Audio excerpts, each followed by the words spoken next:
Welcome to the Flora and Order Time Chat. Today I'm joined by Jill Absolom, an authentic brand and visibility strategist and founder of Stand Out on Purpose. Jill works with purpose-driven entrepreneurs and organizations to help them not just show up, but stand out with clarity, confidence, and real alignment. Jill's approach to time and visibility is one that resonates deeply with me, as it's grounded, it's energy aware, and it's free from the pressures of hustle culture. So in many ways, we kind of speak the same language when it comes to time, that it should work with you, not against you. So today we're going to be exploring all of that. And like, what does it really mean to manage your time in a way that honors your energy, amplifies your purpose, and creates meaningful impact without the burnout? We're also going to be looking at ditching the shoulds and how to show up in a way that's sustainable and true to who you are. So welcome so much. Thank you so much for having me on here, Christie. I'm really excited. Thank you. And this is our third time's a charm. Yes. Here. I've been unwell for the last few weeks, and the reason why I bring that up is because when I had emailed you and said, "Oh my gosh, I'm so embarrassed to be canceling on you again," well, not canceling, rescheduling on you again, you came back to me and said, actually, it was great because I got some more time back in my day, which was fantastic. And I just think it's something that, sometimes that happens. Sometimes we're really booked up and something cancels. And to be honest, I feel like there's a bit of, it's in the universe knows that you need a bit of time back. Someone cancels. And I just think it's important to let the other person know, if you can, that, hey, actually, that was fantastic. Thanks. Because I've been able to do this. Yeah. And it was just so nice for me in my recovery as well, that I was like, oh, I'm so glad that, you have that time back in your day. And I felt okay about the whole thing. So even just that just the way you flow with time is really lovely. And I see that even in your work and how you approach things. Did you want to tell us a bit about how you got started? Where to start? How I got started with business. Oh gosh, yes. Okay, so this is my third business, so it's definitely not my first rodeo, shall we say. How I got started with business in general, I'm going to start there because I think that's a really good start, is that I was many years into experiencing quite a debilitating chronic illness. And at that time, finding work that was able to fit like my ability and my energy in that period of time was really challenging. And I had only just gotten a new Whippet puppy. For anyone who loves Whippets, hi. Let's be friends. And I decided the Whippets are like a really specific breed type, and they have a really specific shape. And I just started making him dog coats. I didn't know how to sew before then, so I learned how to sew, started making him dog coats, and then all of a sudden people were saying, "I'd like one too. Where did you get it?" I was like, "Oh, actually, I make them." And then that's how my first business was born. I niched into just making coats for Whippets, and occasionally on a special order made a coat for a different breed here or there, but made Whippet collars, coats, all the accessories. And that was my first intro into business. And I loved it. Like, I loved the purpose that it gave me in that period of time, and also the autonomy and the freedom that it gave me as well. And I think time was a really big part of that, in the sense of I had full control over what time I worked and when I didn't. And in that period of time, that was really important to me for my energy. And now, thankfully, on the other side, it's not a consideration in terms of whether I have the energy or not, but it's still a lens I look through in sense of how can I maximize my energy versus be at the trying to think of the word, be at the working against myself would be probably the best way that I can describe it. Yeah. And so how do you actually, like, is that something now that you still tap in and plan your day based around like what you're feeling energy wise, even though it's more consistent now? I think it's something I always try and hack in terms of like optimizing the way that I work or how I work or what I'm doing and when I'm doing it. And so to me, it's pretty fluid in the sense of in this period right now, the best thing that I've created in my workflow in the morning is I do a what's on my mind. So I have a Notion hub, which has all my business priorities and what needs to happen when, etc., my planning. And there's a tab in there that I just put in what's on my mind, because I find that as the owner and person who's having all the hats, often there can be different priorities or different things I'm thinking of. Like it might be, oh, I really need to message Christie back about this, or this has come up, or I need to do this. And I've found personally, as someone who's neurodivergent as well, I found it really hard to hold it all in and not just get it out and be able to prioritize. So to me, it takes a lot of the stress off when you've got a lot of different projects going on, a lot of different people that you're speaking to, managing, working with. Being able to just get that out of my head on paper or on desktop is just really helpful. Oh, fantastic. And how long would that take you? Like, I'd say usually about 5 minutes. Oh, wow. Yeah, lovely. It's just a real, like, it's not, we're not looking for perfection. We're not looking for every single thing in my head out. Just, you know, when you check in and you go, oh, there's actually a lot going on that I'm thinking about, or that I might be thinking a lot about certain areas. It's great to just get it out of my head. And sometimes I'll do it at the end of the day as well, if it's been a really taxing day. Like if there's been a lot of different things that have come up. Like I work with a lot of different businesses in a few different ways. So there's always usually something, you know, going on with one of them that I need to just get it out at the end of the day so that it's not following me outside of work hours. Yeah. So from being a whippet accessory maker to now being a like brand strategist and authentically doing that. And I love that before we hit record, you used the term truth seeker. And I really love that, like I think that's just so authentic in the way that you do your work, and that I'll let you explain the term truth seeker because you did it so well, but in how you see people. I'll see if I can do it again. Sometimes you nail messaging the first time and then it's harder to come out again. That must be something your clients like experience all the time, right? No, I think they do, like in the essence of like authenticity, especially over the last couple of years, has become, I think, much more of a buzzword in terms of being authentic, and we need to have authentic brands and we need to have authentic messaging. And the stats bring it up in the sense of, and prove that it's something customers and clients are looking for, is more authentic brands or more values-driven brands. And basically what I bring that down to is the truth. Like if we think about authenticity as truth, and what is true to you, I think it's much easier to think about when you are being authentic and when you aren't. And to me, if we look at it through that energy lens, and it has been one that I've looked at it through in my life, when I'm being authentic to me and when I'm being true to me, I'm using far less energy than I am if I'm trying to pretend to be something I'm not, or try and mimic or perform or whatever it is that isn't being genuine and true to me.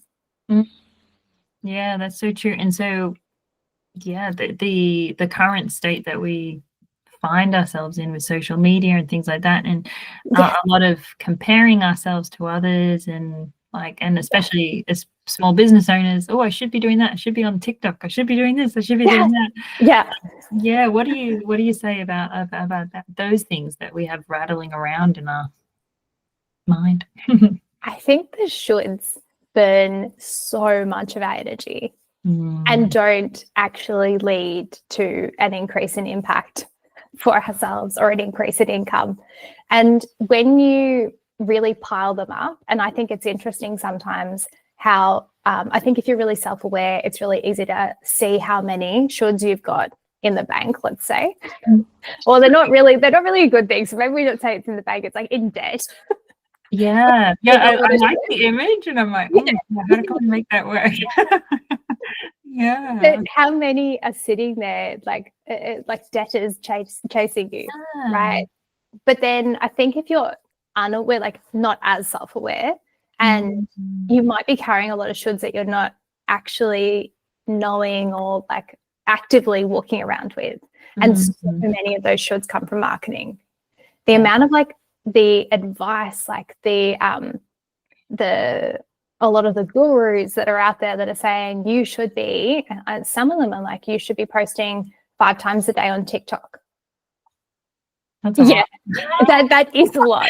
Like, even as someone who creates content regularly for myself or for other brands, that's a lot, even if you know what you're doing and like you've had years of experience creating it and you're creatively got heaps of ideas, like the thought, the actually creating it and editing it and posting it is a lot of work. And so if you're watching that as a small business owner and you think I should be doing that, but you're not, that's a lot of guilt or shame that you might be carrying around, that you might, if you're either aware of it or you're not. And to me, that's taking away from the energy of you being present in your business and doing what it is that you need to do to market it or to work in it. Yeah. And I suppose with marketing, I've heard it described as it's an art and a science. So it's everything. And I think that's part of that like it's hard to know what's going to hit, hard to know what should you invest your time in. What would you advise for someone who's just like, oh, I've got these 10 million things and these shoulds, and how do I know what's for me? Yes, I would say for a friend, of course. Of course. I would absolutely start with, and this is slightly off the topic of marketing, but they're business best friends, so let's start there, would be doing a business model canvas and getting everything out onto one page in terms of who your ideal client is, what it is that you're selling them, what it is that you want to make per year, and is there an actual alignment there? So what I find is a lot of times I'll come in to, and usually I work with people who have been in business for at least 6 months / 1 year to 2 years in. They've done whatever they've needed to do to get to this point, and now they're like, I want to grow, I want to make my marketing easier. What can I do? Like, or I think I'm sitting on more potential here if I did marketing differently. And for them, it's like, have you actually articulated who your ideal client is, how much you want to make, and is there a synergy there? Because if you're targeting a client that doesn't want what it is that you're selling and won't pay what it is that you're trying to sell it for, it doesn't matter what you then do with your marketing, because you are always going to come up against like that problem. And it's that makes marketing really hard. And so even if you had the most marketing knowledge and you were still trying to do that, it just makes it so difficult. Whereas if you're aware of who your ideal client is, you've done your numbers in terms of what it is you want to make, they are an ideal client for a reason, in the sense of they are going to pay to create that income for you. And they want that product or service, like you're solving that problem for them. Then you're going to have a much easier time marketing, because essentially what you're trying to do is find where that ideal client is. And if the ideal client isn't sitting on TikTok, or if the ideal client isn't checking Instagram every day, or if they're not sitting on Facebook, I'm not saying you don't need to have a presence there at all, but you can certainly look at, or maybe LinkedIn, actually, if I put my energy there, would be a bigger payoff than trying to spread myself as a solo business owner, or as a business owner without much of a team, thin across everywhere. Doing your 5 TikToks a day. I think that's like a full-time job. Just doing one platform. And you see it a lot with even job advertisements. If you look for social media managers and things like that, it used to be that you try and look for a social media manager that would do all the platforms for you. But nowadays, with some of the differences in strategy between platforms, you'd be looking at someone to do only the TikTok, because you've got engagement, you've got creating the content, executing content, posting, and then seeing what's working and what's not.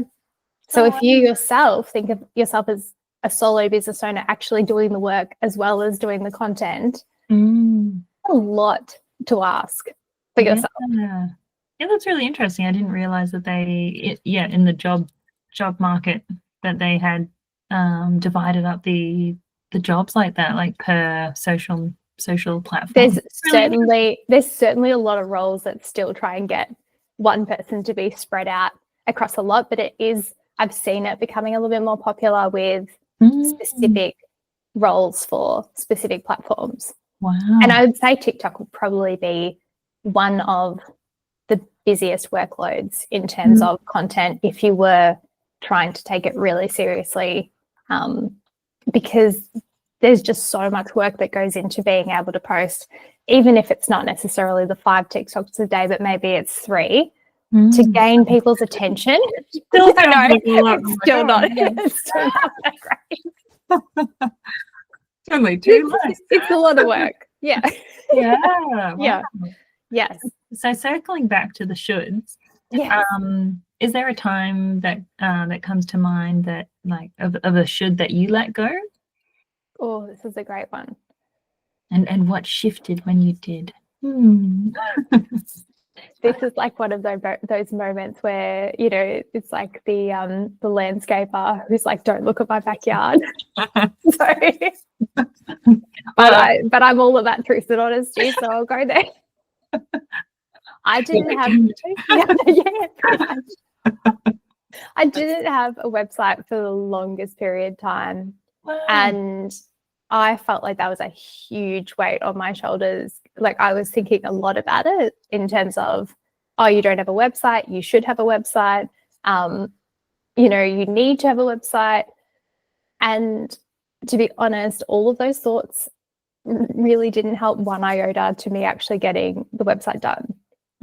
Because I was directly comparing myself to business owners that were far, far, far, far ahead in their journey to where I was at that point, and looking at what they'd created and thinking, oh my gosh, to create something like that, like it's going to take me so long, and I don't know whether I even have all of that content or all of that, you know, images of me speaking and all these other things to put into it. So it just felt really overwhelming.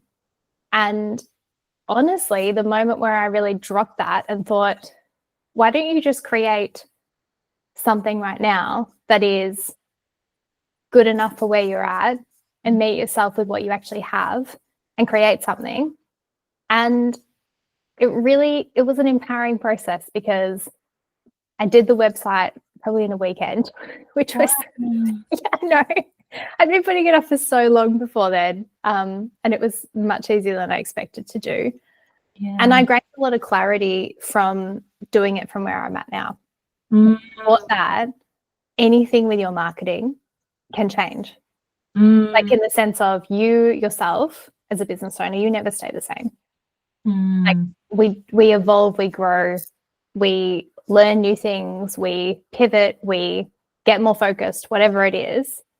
So you can change anything at any time, like brand strategy, your brand color palette, whatever it is, can change. And I think knowing that and just sitting with that really helped me to go, okay, why don't I just create what I can right now? Yeah. And in the future, I can always add more pages in. I can always be more strategic with my copy. I can always do more SEO. But if you let all those things that you think have to be or should be in a website hold you back from creating it, same as social media, same as, you know, put the scenario on any area of marketing and you don't do it, I think it's less off than if you just created what you could right now.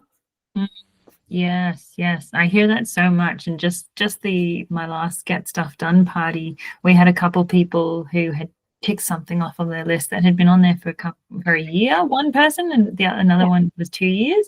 And it was just like incredible. Yeah. Like how quickly you can actually move these things, and it's just how much rent that you've been paying to it. Yes. That's the thing. Like knowing you want something, or knowing that, or maybe you're looking at it through the lens of maybe I should have this, does carry weight that you're carrying all the time. And if you multiply that across, I should be on TikTok doing this, I should be doing this, I should be doing this, it's just so much weight to carry that isn't actually helping you. Like that's not where confidence is built. It's not where you feel more empowered. It's not where you start ticking more things off the list, because you just look at the list and it feels like I'm never going to get all of this done, because there's so much pressure and so much stress waiting with every task. Yes. And in so many words, as you said, like done is better than perfect. And yes, a website theme here. We were talking about how long our hair had gotten before hitting record, and that was one of my hurdles. That I was like, I had changes to do on my website, but I was like, oh, my pictures look different, and then I was just like, oh, you know what? I'm just going to take some of my own. They won't be professional at the moment, but it's going to be an update, and like let's just get something on there, and then eventually I'll get branded nice, really professional ones. But and then you said that you had something similar. I sometimes I look at some of my photos where I've got much shorter hair, and I just think, oh, that's not really quite accurate to what it looks like now. But ultimately it's out there, and I think it brings it back to like the spotlight theory. I think it's theory where it's that we pay so much more attention to ourselves than anyone ever else does to us. And so I really like, if you really think about it, you know, how much is someone looking at my image of me with, I don't know, 3 inches less hair, whatever it was. And really thinking hard about my level of professionalism, or I don't know, whatever else they're thinking about at that time. Like hair grows. Because someone got into my head like, oh, like I think because I didn't have a fringe, and then I had a fringe, and they're like, oh, you'll have to get that done, and I was just like, oh, I think people can handle a fringe. I think they could see past that. I was like, okay, I got the excuses we make, or the things that we do to hold ourselves back. But also, if you really think about it, the people who might have an issue with that, are they really your ideal client? Yeah, true. Exactly. Like, I think, yes, there are definitely elements of brand marketing that you want to be strategic about, and you always want to put your best foot forward. But if that's your best foot now, let's put that forward, because you can always get more photos. You can always change things. But if nothing's out there, how are people supposed to find you? How are people supposed to connect with you? Like, it's, to me, being authentic is being true to who you are now. Yeah, it's beautiful. Yeah. And there's definitely that space to be who you are and be strategic. Yes, exactly. Yeah. They can go hand in hand. And do you see a lot of people struggling with that? Like, oh, how do I be strategic? But also I still swing through that problem. Like I need to be strategic. I'm a business owner and I need to make this work. And then it's like, that doesn't feel, I don't know, real. But say, how do you marry those up together? It's a great question. I think if you look at authenticity as the micro actions that you take that are true to you and are genuine, then it takes a bit of the pressure off being authentic. Because I think that's one of the things that I see with clients is it's like when you sit down to try and be like, well, who am I? And you try, and I think that the best metaphor I can give for this is if you were to have a stalk of broccoli right now, and you were to go, okay, so I don't want people to see this, and you cut stalks off like the florets of the top. And I don't want people to see this, or maybe like I want to erase this, and then I only just want to see this, and then you're left with this like little twig.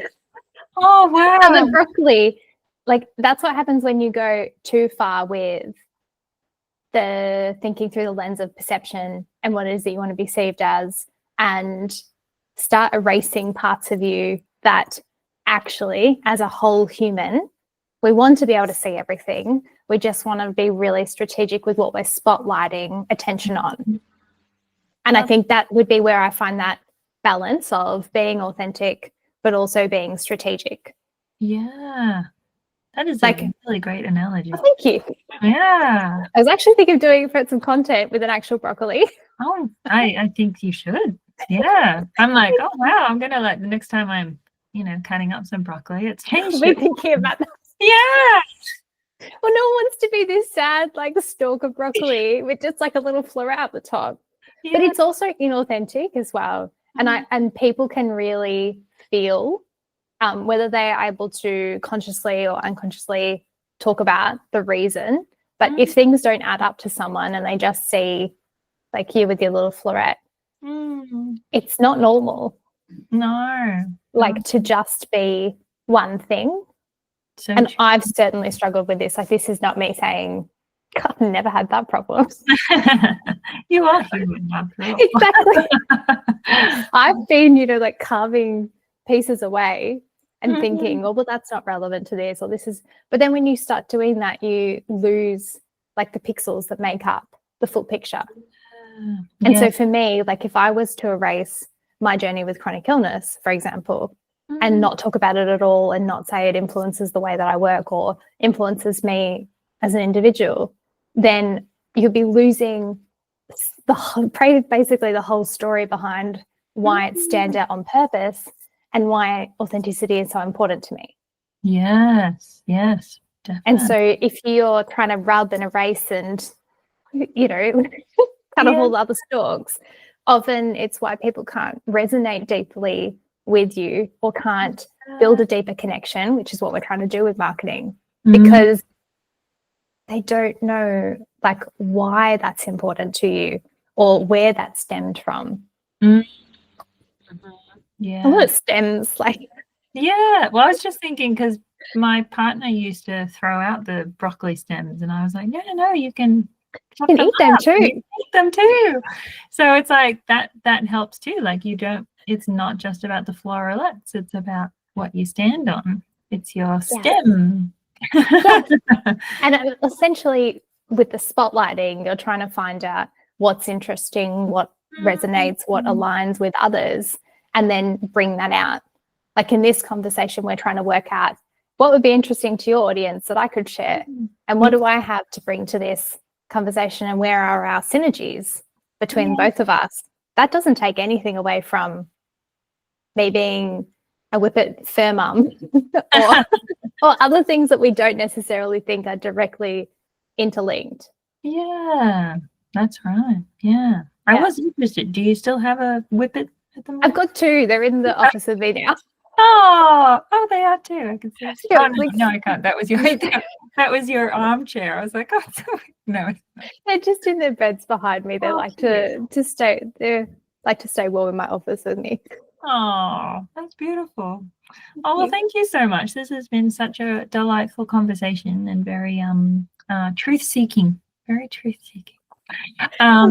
If there was anything that you wanted to leave someone with who's thinking about shedding something and being more authentic in their branding, what would you be your parting words? Authenticity takes time.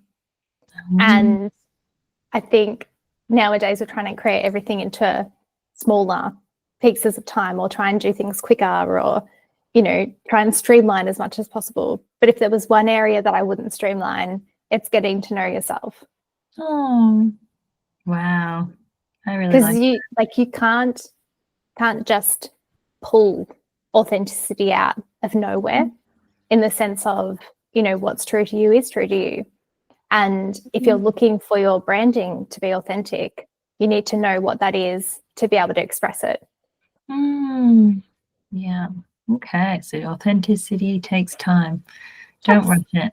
Enjoy it. Enjoy it. Yes. Oh, well, thank you so much for this. This has been a great conversation, and thank you very much. Thank you for having me on, Christie. It's been fabulous. Oh.